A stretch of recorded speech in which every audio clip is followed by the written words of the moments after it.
gospel has a parable that is difficult for us, though it may not seem so initially.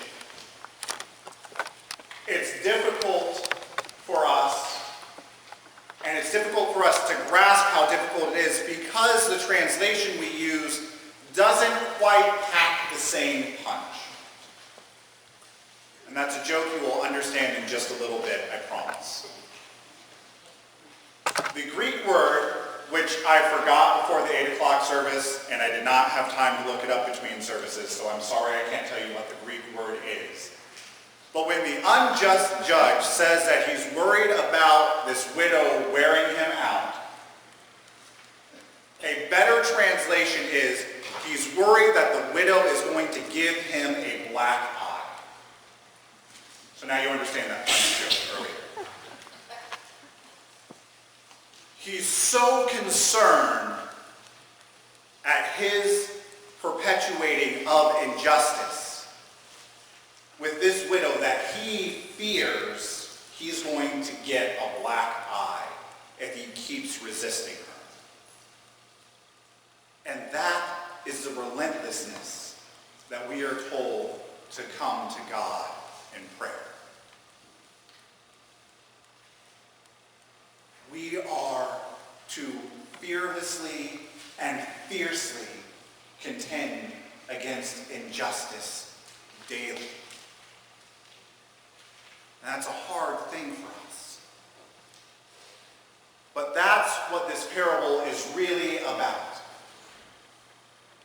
About going after injustice so relentlessly that injustice fears its own destruction. Now, I want to be very clear here. I am not saying that I support violence. I am not saying or giving permission to assault another person. Do not take that message away. What I am saying is we contend against injustice. That injustice fears us, not the other way around. That we give up our fear so that we can contend against injustice and make it afraid. Because our goal is to destroy injustice. Our goal is to viscerally remove injustice from the world. And we should live our lives in a way that injustice everywhere is afraid.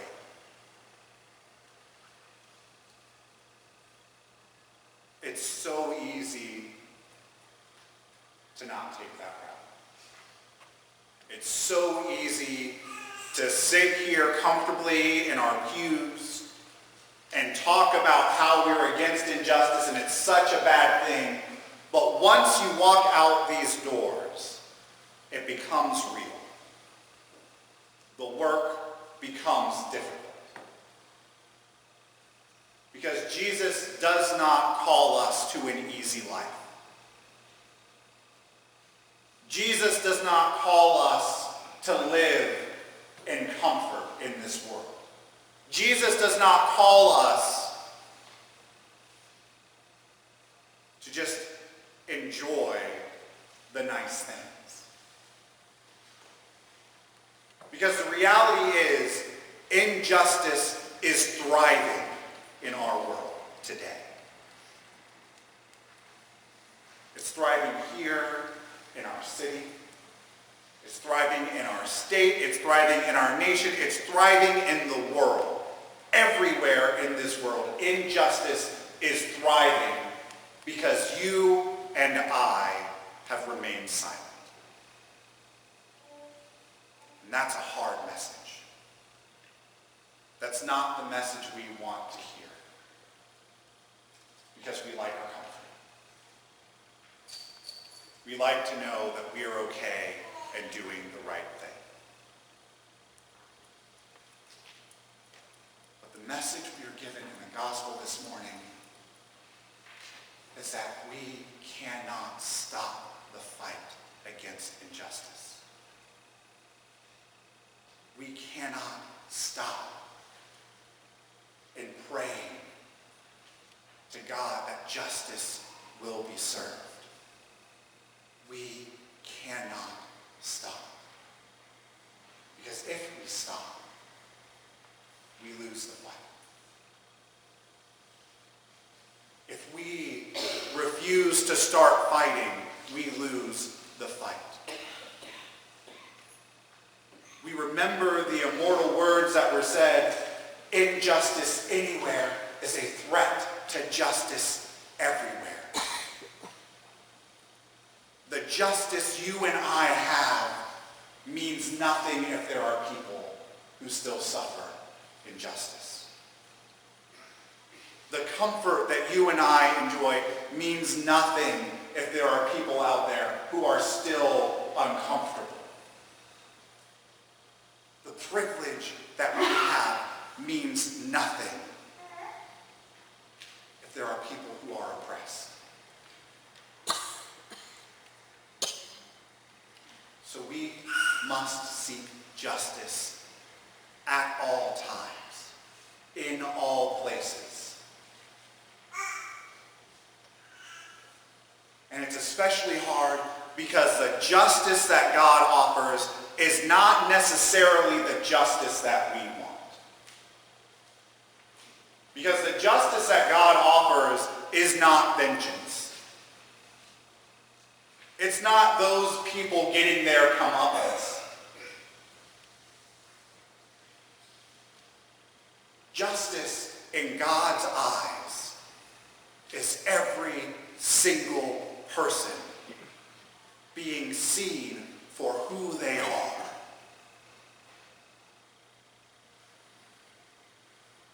With all of their faults and failures, but also all of their blessings.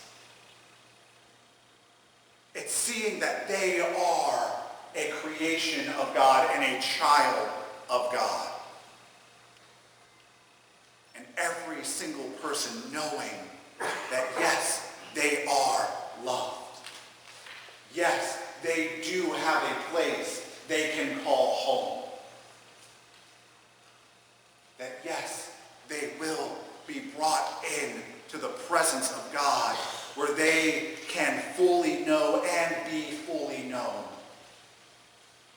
and still loved. That's the justice that we seek. That's the justice we go after every single day. So when Jesus is telling his disciples about the need to pray always, we should take that message to heart.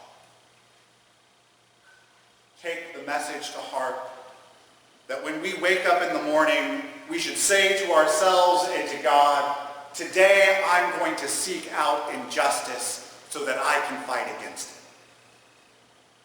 When we sit down at lunch, before we eat, we will say to ourselves and to God, this is the injustice I have found so far, and this is how I'm going to fight it. And when we go to bed at night, we say to ourselves and to God, this is how I fought injustice today. Lord, grant me rest so that I may wake up and do it again tomorrow. We are to cry out day and night, and day and night, and day and night, until injustice no longer exists. And the truth is, we may not see that day when we're this side of eternity. Our kids may not see that day this side of eternity. But we seek that goal anyway. Because that's the creation God intended. That's the eternity God has planned for each and every one of us. We cannot remain silent. We cannot remain inactive.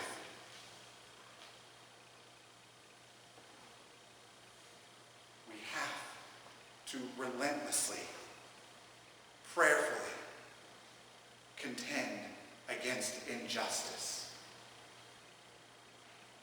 until it gets a black eye, and another black eye, and another black eye, until it is no more.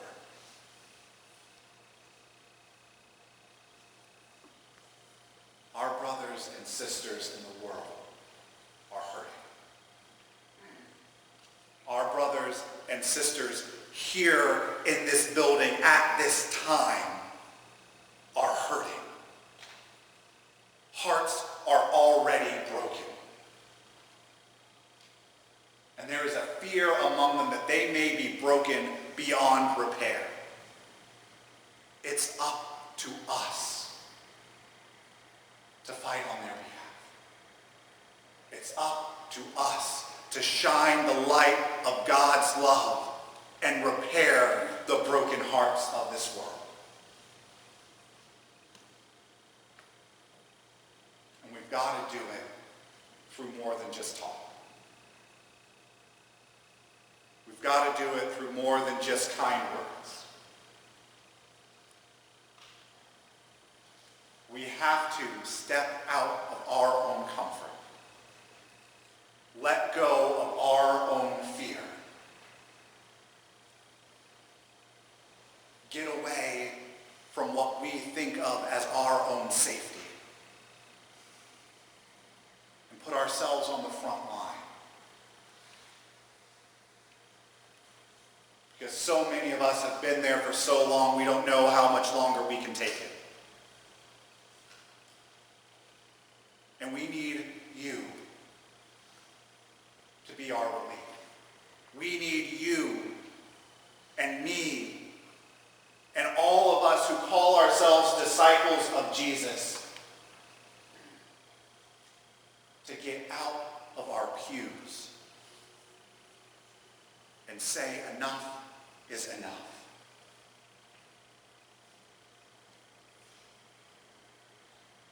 When the Son of Man comes, will he find faith on the earth? When the Son of Man comes and looks into our hearts,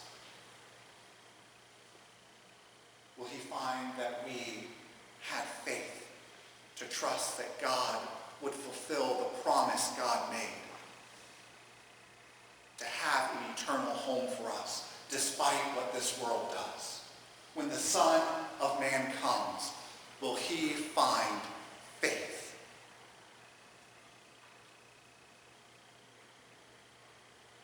Let's make that answer yes. Today, tomorrow, and always.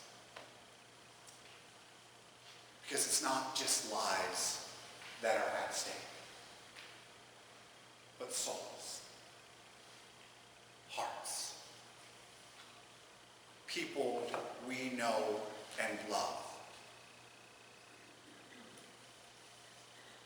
It's not just an abstract concept. It's something that's visceral and real. When the Son of Man comes, let us be the ones who have pushed our way to the front of the line to say, here I am.